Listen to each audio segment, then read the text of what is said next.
কেন্দ্রীয় ব্যাংকের গভর্নর নিয়োগ অস্বচ্ছ প্রক্রিয়ায় হয়েছে উল্লেখ করে সিপিডি বলেছে, এক্ষেত্রে সমালোচনা এড়িয়ে আরও যোগ্য ব্যক্তিকে নিয়োগ দেওয়া যেত। আজ Centre for Policy Dialogue CPD কার্যালয়ে আয়োজিত এক সংবাদ সম্মেলনে সংস্থাটির বক্তব্য তুলে ধরেন গবেষণা পরিচালক ডক্টর খন্দকার গোলাম মোয়াজ্জেম।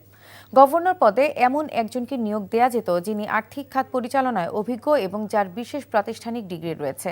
অন্তর্বর্তীকালীন সরকার দায়িত্ব ছেড়ে দেওয়া মাত্র কদিন আগে মার্কিন যুক্তরাষ্ট্রের সাথে সম্পাদিত বাণিজ্যিক চুক্তির সমালোচনা করে ডক্টর মোয়াজ্জেম বলেন, চুক্তিটি বৈষম্যমূলক। বর্তমান সরকারের এই চুক্তির ধারা মূল্যায়ন করে এ থেকে বেরিয়ে আসা উচিত বলেও মত দেয় সিপিডি। নতুন সরকারের জন্য প্রকল্প বাস্তবায়নের দক্ষতার পরিচয় দেওয়ার সবচেয়ে বড় চ্যালেঞ্জ বলেও উল্লেখ করেন এই অর্থনীতিবিদ।